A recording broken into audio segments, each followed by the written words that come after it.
अस्सलाम वालेकुम dear students.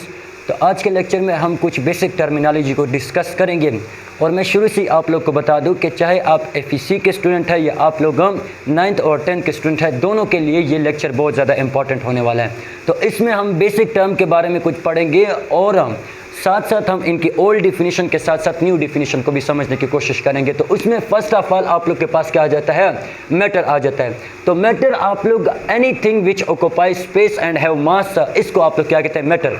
हर वो चीज़ जो आप लोग के पास जगह ऑक्यूपाई करती है और उसका कुछ ना कुछ मास होता है, इसको आप लोग क्या कहते हैं, मैटर। फॉर एग्जाम्पल ये पेन है आप लोग के पास, अगर आप लोग इस पेन को देखें तो ये पेन आप लोग के पास जगह भी ऑक्यूपाई करता है और साथ साथ इस पेन का आप लोग के पास क्या है, कुछ मास भी है। तो इसको आप लोग क्या कहेंगे कि ये पेन आप लोग के पास मैटर है। इसी तरह अगर आप इस व्हाइट बोर्ड को देखेंगे तो व्हाइट बोर्ड क्या कर रहा है, जगह भी ऑक्यूपाई कर रहा है और साथ साथ इसका कुछ वजन भी है। So that's why white board is also a type of matter. अगर आप लोग मुझे देखें या आप लोग अपने आप को देखें तो हम भी क्या है, मैटर है। क्यों? क्योंकि हमारा भी वजन है और हम भी क्या कर रहे हैं, जगह को ऑक्यूपाई कर रहे हैं। तो आपके इर्द गिर्द आप लोग को जितनी भी चीज़ें नज़र आ रही हैं ये ऑलमोस्ट सारी की सारी क्या होती है, मैटर होती है। तो हर वो चीज़ जो जगह ऑक्यूपाई करते और साथ साथ आप लोग के पास उसका वजन होता है, इसको आप लोग क्या कहते हैं, मैटर कहते हैं। अब देखिए अक्सर औकात फिर स्टूडेंट ये क्वेश्चन पूछ लेते हैं कि सर ये जो शेडो वगैरह है ये मैटर है कि नहीं है। तो शेडो को आप लोग खुद देखिए, शेडो ना तो जगह ऑक्यूपाई करते और ना उसका क्या होता है, कुछ मास होता है। तो इस वजह से शेडो जो है हमारे पास मैटर नहीं होती। अब देखिए मैटर को हम क्या करते हैं, क्लासीफाई करते हैं। यानी ये आप लोग के पास क्या है, मैटर। अब मैटर को हम क्लासीफाई करते हैं। एक को आप लोग क्या कहते हैं, मिक्सर कहते हैं और दूसरे को आप लोग क्या कहते हैं, मिक्सर। एक है आप लोग के पास मिक्सर और दूसरे को आप लोग क्या कहते हैं, सब्सटेंस। अच्छा, ये क्लासिफिकेशन किस बुनियाद पे हम करते हैं कि आया मैटर की जो कंपोजिशन और प्रॉपर्टीज है ये फिक्स्ड है या नहीं है। अगर कंपोजिशन और प्रॉपर्टीज फिक्स्ड है तो इसको हम क्या कहते हैं, सब्सटेंस कहते हैं। और अगर कंपोजिशन और प्रॉपर्टीज फिक्स्ड नहीं है तो इसको हम क्या कहते हैं, मिक्सर। या सिंपल अल्फाज में आप लोग ये कह सकते हैं कि अगर मैटर प्योर फॉर्म में मौजूद है तो इसको हम क्या कहेंगे, सब्सटेंस कहेंगे। और इम्प्योर फॉर्म ऑफ मैटर को हम क्या कहेंगे कि हमारे पास मिक्सर होगा। सब्सटेंस फिर हम दो क्लासेस में सब्सटेंस को डिवाइड करते हैं। एक को आप लोग क्या कहते हैं, एलिमेंट कहते हैं और एक को आप लोग क्या कहते हैं, कंपाउंड कहते हैं। एक हमारे पास क्या होता है, कंपाउंड होता है। तो ये किस बुनियाद पे हम, यानी सब्सटेंस को हम ये किस बुनियाद पे क्लासिफाई करते हैं कि सब्सटेंस को हम सिंपलर सब्सटेंसेस में कन्वर्ट कर सकते हैं कि नहीं कर सकते। अगर हम इसको छोटे हिस्सों में सिंपलर सब्सटेंसेस में कन्वर्ट कर सकते हैं तो इसको हम नाम देते हैं कंपाउंड का। और अगर हम सिंपलर सब्सटेंसेस में कन्वर्ट नहीं कर सकते तो इसको हम नाम देते हैं किस चीज़ का, एलिमेंट का। इसी तरह देखिए मिक्सचर भी आप लोग के पास टू टाइप्स का होता है। एक को आप लोग क्या कहते हैं, होमोजीनियस मिक्सर और एक को क्या कहते हैं, हेट्रोजीनियस मिक्सर। होमोजीनियस वो मिक्सर होता है जिसमें की कंपोजिशन क्या हो या जिसकी प्रॉपर्टी क्या हो, थ्रू आउट सोल्यूशन सेम हो, यूनिफॉर्म हो। और यहाँ पे हेट्रोजीनियस मिक्सर का मतलब क्या होता है, जिसमें properties through out the solution uniform ना हो। तो इसको हम बाद में क्या करेंगे, डिस्कस करेंगे। पहले हम इन चीज़ों को जो है वो डिस्कस करेंगे। तो देखिए सब्सटेंस को हम किस तरह से डिफाइन करते हैं कि प्योर फॉर्म ऑफ मैटर या a piece of matter, a piece of matter in pure form, in pure form. Matter का वो पीस जो आप लोग के पास प्योर फॉर्म में क्या करता है, एग्जिस्ट करता है, इसको आप लोग क्या कहते हैं, सब्सटेंस कहते हैं। फॉर एग्जांपल आप लोग के पास है water, regardless of its source, कि हम इसको कहां से ऑब्टेन कर रहे हैं। वाटर आप लोग के पास क्या है, प्योर फॉर्म में एग्जांपल होती है किस चीज़ की, सब्सटेंस की। अच्छा अब देखिए सब्सटेंस को हमने क्लासीफाई किया। एक को हम नाम देते हैं किस चीज़ का, एलिमेंट का, और दूसरे को हम नाम देते हैं किस चीज़ का, कंपाउंड का। तो एलिमेंट देखिए हम किस चीज़ को कहते हैं,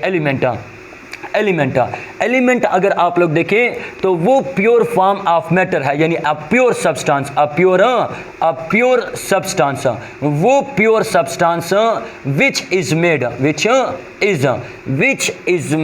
up of one kind of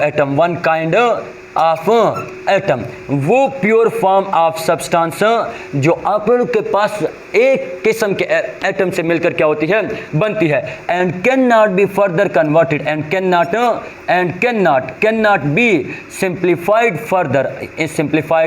further, या उसको आप लोग क्या कहते हैं, फर्दर क्लासीफाई नहीं कर सकते। तो इसको आप लोग क्या कहते हैं कि हमारे पास एलिमेंट होता है। यानी एलिमेंट का सिंपल मतलब क्या कि वो प्योर सब्सटेंस जो आप लोग लोग के पास वन काइंड ऑफ एटम से मिलकर बनता है और आप इसको सिंपलर सब्सटेंसेस में कन्वर्ट नहीं कर सकते। तो इस प्योर फॉर्म ऑफ मैटर को आप लोग क्या कहते हैं कि हमारे पास एलिमेंट होता है। तो फॉर एग्जांपल आप लोग के पास यहाँ पे क्या आ जाता है, फॉर एग्जांपल आप लोग के पास सोडियम है, लिथियम है, पोटाशियम है, कार्बन, ये सारे के सारे आप लोग के पास क्या है, एलिमेंट है। अगर आप लोग देखें सोडियम को आप छोटे हिस्सों में तकसीम नहीं कर सकते। इसका मतलब क्या है कि अगर आप लोग फॉर एग्जांपल हम कार्बन की एग्जांपल लेते हैं, फॉर एग्जांपल आप लोग कार्बन को देखते हैं तो ऐसा नहीं है कि कार्बन को हम डिवाइड करते जाए और ये आप लोग के पास कन्वर्ट हो जाए किस चीज में, हाइड्रोजन में। क्यों? चूंकि कार्बन से हाइड्रोजन छोटा होता है, तो ये एक एलिमेंट है। क्यों? चूंकि आप इसको फर्दर सिंपलर सब्सटेंसेस में कन्वर्ट नहीं कर सकते। अच्छा, दूसरी इंपॉर्टेंट चीज जो यहाँ पे हम डिस्कस करेंगे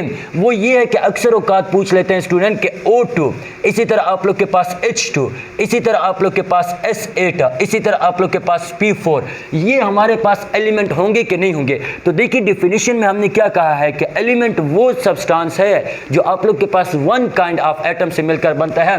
तो ये सब के सब आप लोग के पास क्या है, ये आप लोग के पास एलिमेंटल फॉर्म है। ये आप लोग के पास क्या है, एलिमेंटल फॉर्म। अगर आप लोग देखें H2 को हम एटॉमिक फॉर्म में, इसको हम फर्दर सिंपलर सब्सटेंसेस में कन्वर्ट नहीं कर सकते। हाँ, इसको हम क्या कर सकते हैं, एटॉमिक फॉर्म में जो है वो कन्वर्ट कर सकते हैं। इसी तरह O2 को हम सिंपलर सब्सटेंसेस में कन्वर्ट नहीं कर सकते, लेकिन इसको हम क्या कर सकते हैं, एटॉमिक फॉर्म में कन्वर्ट कर सकते हैं। तो एलिमेंट को आप लोग एटॉमिक फॉर्म में तो कन्वर्ट कर सकते हैं, लेकिन सिंपलर सब्सटेंसेस में कन्वर्ट नहीं कर सकते। तो देखिए जब मैं ये क्लास में पढ़ा रहा था तो एक स्टूडेंट ने फिर मुझसे क्वेश्चन किया कि सर मॉलिक्यूल में भी तो हम यही कहते हैं कि होमो एटॉमिक मॉलिक्यूल में, कि होमो एटॉमिक मॉलिक्यूल वो मॉलिक्यूल होते हैं जो वन काइंड ऑफ एटम से मिलकर बनते हैं, और एलिमेंट में भी हम यही पढ़ रहे हैं कि जो वन काइंड ऑफ एटम से मिलकर बनते हैं। तो इस मतलब होमो एटॉमिक और हेटेरो एटॉमिक में हम होमो एटॉमिक मॉलिक्यूल और एलिमेंट में हमारे पास कुछ डिफरेंस होगा। तो देखिए होमो एटॉमिक मॉलिक्यूल और एलिमेंट में आप लोग के पास कुछ डिफरेंस नहीं होता। आप होमो एटॉमिक मॉलिक्यूल को क्या कह सकते हैं कि हमारे पास एलिमेंटल फॉर्म जो है वो होती है। अच्छा, इसी तरह देखिए अगर आप लोग कंपाउंड्स को देखते हैं तो कंपाउंड्स को हम किस तरह से डिफाइन करते हैं। कंपाउंड्स को अगर आप लोग कंपाउंड्स को देखते हैं तो कंपाउंड की डिफिनीशन हम करते हैं कि the pure form of pure substance, a pure substance, a pure substance, ये वो प्योर सब्सटेंस है which is made up of two or more different kind of atom which are made up of two or more different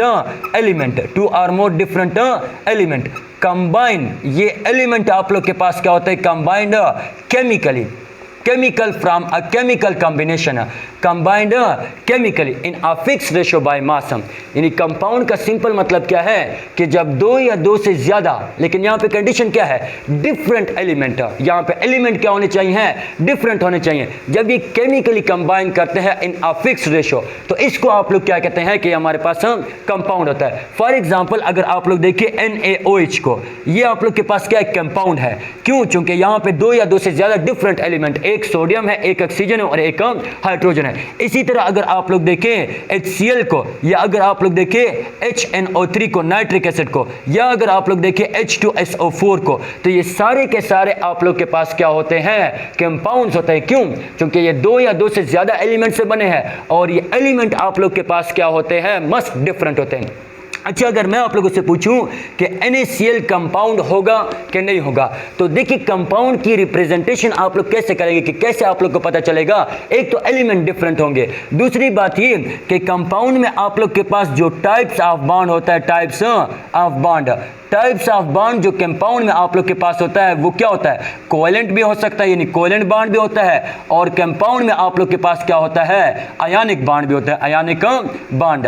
यानी covalent compounds में आप लोग के पास both bond हो सकते हैं, कोवेलेंट बॉन्ड भी होता है और आप लोग के पास आयनिक बॉन्ड भी होता है। तो यहाँ पे अगर आप लोग देखें इनमें आप लोग के पास कोवेलेंट बॉन्ड प्रेजेंट होता है, यानी CH4 को अगर आप लोग देखें, CH4 ये एक कंपाउंड है, तो इसमें कौन सा बॉन्ड है, कोवेलेंट बॉन्ड। लेकिन अगर आप लोग NaCl को देखेंगे तो ये हमारे पास क्या है, कंपाउंड्स है, लेकिन इसमें बॉन्ड आप लोग के पास क्या है, आयनिक बॉन्ड है। अच्छा, कंपाउंड की प्रॉपर्टी होती है और वो प्रॉपर्टी क्या होती है कि वो स्पीशीज, यानी जो कंस्टिट्यूएंट होते हैं in the formation of compound, constituent must undergo chemical change, यानी the constituent must undergo, the constituent, the component of a compound, the component of a compound, the component of a compound must undergo, compound must undergoes chemical change, यानी जब भी आप लोग के पास formation होती है किस चीज़ की, कंपाउंड की, तो ये जो कंपोनेंट होते हैं ये कंपोनेंट मस्ट क्या करेंगे, अंडरगो करेंगे, यानी इनमें केमिकल चेंज आएगा। तो देखिए चेंजेस दो टाइप के होते हैं, एक को आप लोग क्या कहते हैं फिजिकल चेंज, और एक को आप लोग क्या कहते हैं केमिकल चेंज। फिजिकल चेंज वो चेंज होती है जिसमें हमारे पास मैटर की स्टेट चेंज होती है, यानी अगर लिक्विड में है तो कन्वर्ट हो जाता है सॉलिड में, अगर लिक्विड में है तो ये कन्वर्ट हो जाता है किस चीज़ में, गैस में। तो फिजिकल चेंज का मतलब क्या है कि वो स्टेट ऑफ वो चेंज जिसमें आप लोग के पास सिर्फ और सिर्फ स्टेट चेंज होती है, कंपोजिशन चेंज नहीं होती। यानी फॉर एग्जाम्पल अगर मैं आप लोग को एग्जाम्पल दूँ, फॉर एग्जाम्पल आप लोग के पास वाटर है, वाटर जब आप लोग के पास गैसियस फॉर्म में होता है या लिक्विड फॉर्म में होता है या सॉलिड फॉर्म में होता है, तो तीनों केसेस में आप लोग, यानी फॉर एग्जांपल हमारे पास क्या है, वाटर है, अगर वाटर हमारे पास क्या है, लिक्विड फॉर्म में है, लिक्विड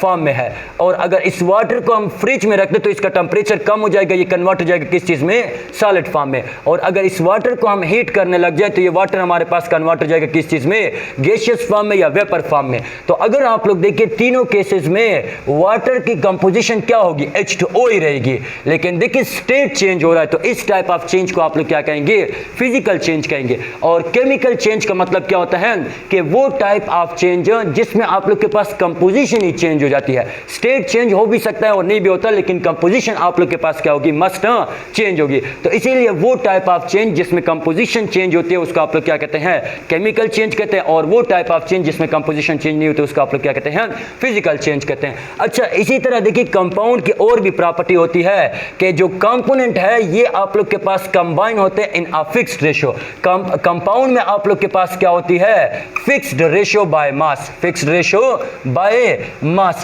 यानी फॉर एग्जांपल अगर मैं आप लोग को एग्जांपल दूं, फॉर एग्जांपल आप लोग वाटर बनाना चाहते हैं तो आप लोग 2:1 में, यानी 2:1 का मतलब क्या कि 2 हाइड्रोजन लेंगे और 1 ऑक्सीजन लेंगे। तो जब आप 2 हाइड्रोजन लेंगे और 1 ऑक्सीजन लेंगे तो इससे आप लोग के पास क्या बनेगा, वाटर बनेगा। लेकिन अगर मैं क्या ले लूं, 2:2 ले लूं, मतलब क्या कि हाइड्रोजन भी 2 ले लूं और ऑक्सीजन भी 2 ले लूं, तो अब इस केस में आप लोग के पास वाटर नहीं बनेगा, इस केस में आप लोग के पास क्या बनेगा, हाइड्रोजन पर ऑक्साइड, हाइड्रोजन पर ऑक्साइड, हाइड्रोजन पर ऑक्साइड।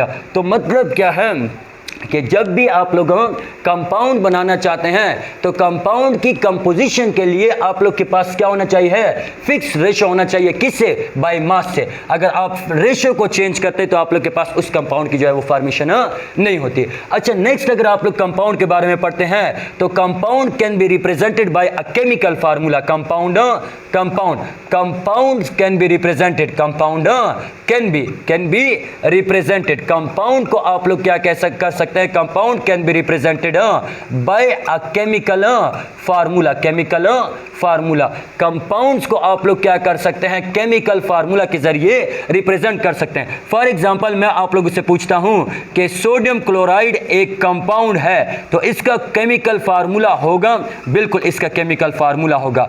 सोडियम का सिंबल क्या होता है, Na, और क्लोरीन का सिंबल क्या होता है, Cl। लेकिन क्लोरीन यहाँ पे -1 ऑक्सीडेशन स्टेट में, तो इसीलिए इसके लिए हम वर्ड यूज करेंगे क्लोराइड का। इसी तरह अगर आप लोग देखें सोडियम हाइड्रोक्साइड, सोडियम हाइड्रोक्साइड, ये आप लोग के पास क्या है, एक कंपाउंड है। तो इस कंपाउंड को जब हम सिंबॉलिकली रिप्रेजेंट करते हैं, यानी इसमें जो एलिमेंट प्रेजेंट है उनको जब हम सिंबॉलिकली रिप्रेजेंट करते हैं तो इसको आप लोग क्या कहते हैं, chemical formula of a compound. यानी कंपाउंड को आप लोग क्या कर सकते हैं, एक केमिकल फार्मूला के जरिए सेपरेट, केमिकल फार्मूला के जरिए क्या कर सकते हैं, रिप्रेजेंट कर सकते हैं। दूसरी बात ये कि अगर आप लोग लोग कंपाउंड के कंपोनेंट को देखते हैं तो the component can not be separated by a physical method. Component of compound को आप लोग फिजिकल मेथड के जरिए जो है वो सेपरेट नहीं कर सकते। आप लोग क्या करेंगे, हायर टेक्निक यूज करेंगे, उसके जरिए फिर आप लोग क्या कर सकते हैं, सेपरेट कंपोनेंट को जो है वो कर सकते हैं। किस चीज के, कंपाउंड के। लेकिन ऑर्डिनरी मेथड से आप कंपोनेंट ऑफ कंपाउंड को जो है वो सेपरेट नहीं कर सकते। तो देखिए, जब मैं ये टॉपिक अपनी क्लास में पढ़ा रहा था तो एक स्टूडेंट ने फिर मुझसे पूछा कि सर कंपाउंड और मॉलिक्यूल में फिर क्या डिफरेंस होता है, what is the difference between compound and molecule. Compound और मॉलिक्यूल में फिर हमारे पास क्या डिफरेंस होता है। तो देखिए, आप लोग मॉलिक्यूल को किस तरह से डिफाइन करते हैं। मॉलिक्यूल को आप लोग डिफाइन करते हैं कि the smallest particle of matter, the smallest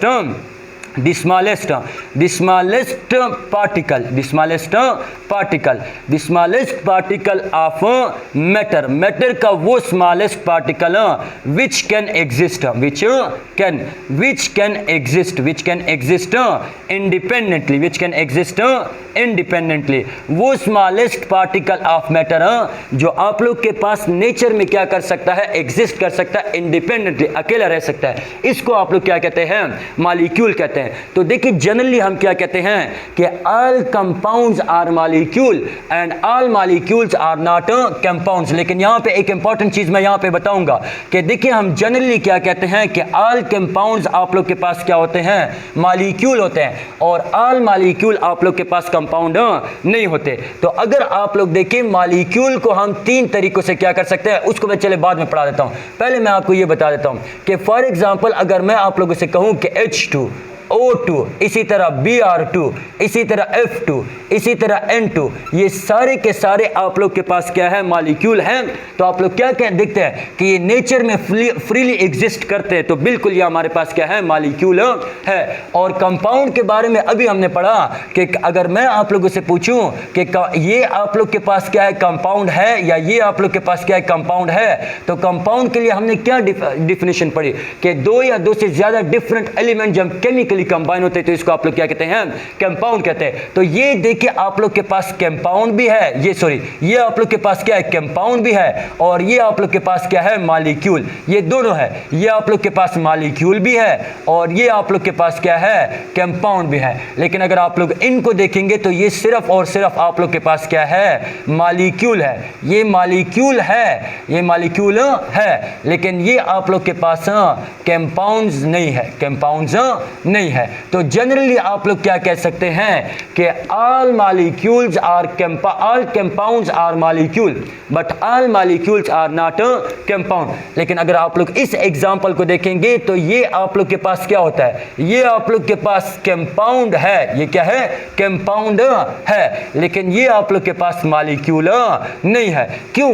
क्योंकि मॉलिक्यूल के लिए अगर आप लोग देखें तो मॉलिक्यूल में सिर्फ और सिर्फ क्या होता है, कोवेलेंट बॉन्ड होता है। यहां पे सिर्फ और सिर्फ क्या होता है, कोवेलेंट बॉन्ड होता है। और अभी आपको कंपाउंड में मैंने पढ़ा दिया कि कंपाउंड में हमारे पास कोवेलेंट बॉन्ड भी हो सकता है और साथ साथ आयनिक बॉन्ड भी हो सकता है। तो कंपाउंड में आयनिक बॉन्ड है तो वो कंपाउंड ही रहेगा, लेकिन वो कंपाउंड जिसमें कोवेलेंट बॉन्ड होगा वो आप लोग के पास मॉलिक्यूल भी होगा। तो जनरली आप लोग कहते हैं कि all compounds are molecule but all molecules are not compound, लेकिन ये हर जगह पे आप लोग के पास ठीक नहीं होता।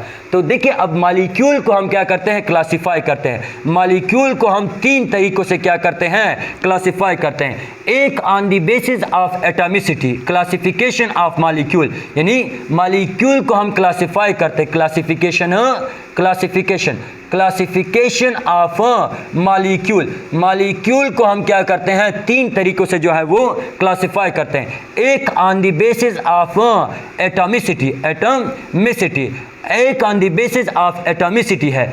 एटॉमिसिटी का क्या मतलब होता है मैं समझा रहा हूं। दूसरा आप लोग के pass on the basis of nature of atom है, नेचर ऑफ एटम के मॉलिक्यूल में आप लोग के पास किस टाइप के एटम जो है वो प्रेजेंट है। और एक ऑन द बेसिस ऑफ आप लोग के पास क्या है, मॉलिक्यूलर वेट है, मॉलिक्यूलर वेट। तो मतलब क्या कि मॉलिक्यूल को हम 3 तरीकों से क्या कर सकते हैं, क्लासिफाई करते हैं। एक on the basis of atomicity है। एटॉमिसिटी का देखिए क्या मतलब होता है, number of atom, number of atoms in a molecule, के एक मॉलिक्यूल में आप लोग के पास कितने एटम्स है, इसको आप लोग क्या कहते हैं, एटॉमिसिटी। तो अगर देखिए on the basis of atomicity molecule हमारे पास क्या हो सकता है, यानी on the basis of atomicity molecule हमारे पास क्या हो सकता है, या तो आप लोग के पास मोनोएटॉमिक होगा मॉलिक्यूल, या क्या होगा, मोनोएटॉमिक होगा, या आप लोग के पास क्या होगा, डायएटॉमिक होगा, या मॉलिक्यूल आप लोग के पास क्या होगा, पॉलीएटॉमिक होगा। यानी मोनोएटॉमिक, डायएटॉमिक और पॉलीएटॉमिक ये आप लोग के पास किस बेस पे है, on the basis of atomicity.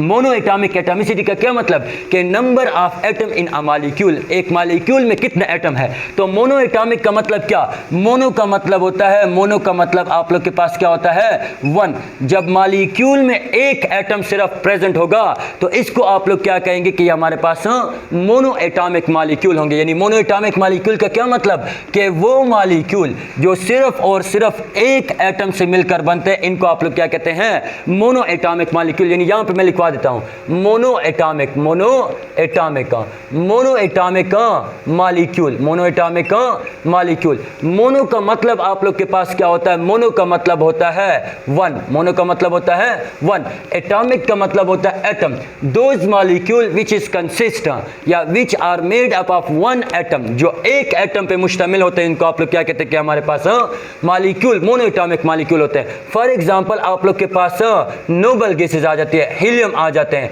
या आप लोग के पास क्या आ जाते हैं, नियान, या आप लोग के पास क्या आ जाता है, argon, krypton, xenon and radon. तो ये आप लोग के पास क्या होते हैं, मॉलिक्यूल है, फ्री, क्यों, चूंकि फ्री स्टेट में एग्जिस्ट करते हैं। लेकिन कौन से टाइप के मॉलिक्यूल है, मोनोएटॉमिक मॉलिक्यूल है, क्यों, चूंकि ये एक एटम से मिलकर बने। दूसरे टाइप को अगर आप लोग देखेंगे तो उसको हम क्या कहते हैं, डायएटॉमिक मॉलिक्यूल, डायएटॉमिक मॉलिक्यूल, डायएटॉमिक मॉलिक्यूल। डायएटॉमिक मॉलिक्यूल का डाय मींस टू, डाय का मतलब क्या होता है, टू होता है। तो वो मॉलिक्यूल जो दो एटम से मिलकर बनते हैं, यानी those molecule which are made up of two atom, इसको आप लोग क्या कहते हैं कि हमारे पास डायएटॉमिक मॉलिक्यूल होते हैं। अब देखिए ये दो एटम सेम भी हो सकते हैं और ये दो एटम क्या होते हैं, डिफरेंट भी हो सकते हैं। फॉर एग्जांपल H2 है, या फॉर एग्जांपल O2 है, या आप लोग के पास क्या है, Br2 है, ये सेम है। इसी तरह अगर आप लोग देखेंगे CO को, तो ये आप लोग के पास मॉलिक्यूल है, क्यों, कौन से टाइप का मॉलिक्यूल है, डायएटॉमिक मॉलिक्यूल है। लेकिन डायएटॉमिक मॉलिक्यूल इस टाइप, ये वो टाइप ऑफ डायएटॉमिक मॉलिक्यूल है जिसमें जो एटम है, ये एटम आप लोग के पास क्या है, डिफरेंट है। और ये भी आप लोग के पास डायएटॉमिक मॉलिक्यूल है, लेकिन इसमें जो एटम है ये आप लोग के पास क्या है, सेम है। इसी तरह अगर आप लोग देखें तो थर्ड टाइप को हम क्या कहते हैं, पॉलीएटॉमिक मॉलिक्यूल। थर्ड टाइप को हम क्या कहते हैं, पॉलीएटॉमिक मॉलिक्यूल। तो पॉली के वर्ड को अगर आप लोग देखें, पॉली का मतलब क्या होता है, मैनी, पॉली का मतलब क्या होता है, मैनी। एटॉमिक का मतलब क्या होता है, एटम्स। तो वो मॉलिक्यूल जिसमें मैनी एटम्स होते हैं, इसको आप लोग क्या कहते हैं कि हमारे पास polyatomic molecule. For example CH4 है, इसी तरह आप लोग के पास क्या है, NaOH है, इसी तरह आप लोग के पास क्या है, H2SO4, इसी तरह आप लोग के पास HNO3। तो इन सब में आप लोग के पास कितने एटम है, देखिए एलिमेंट दो है। यहाँ पे अगर आप लोगों से पूछा जाए कि CH4 में कितने एलिमेंट है, तो एलिमेंट आप लोग के पास यहाँ पे कितने हैं, एलिमेंट आप लोग के पास यहाँ पे 2 है, एक है आप लोग के पास कार्बन और एक है हाइड्रोजन। लेकिन एटम्स आप लोग के पास कितने हैं, एटम्स है आप लोग के पास 5, 4 कार्बन के, 4 हाइड्रोजन के एटम है और एक कार्बन का। इसी तरह एलिमेंट यहाँ पे सेम है, एटॉमिसिटी और एलिमेंट दोनों सेम है।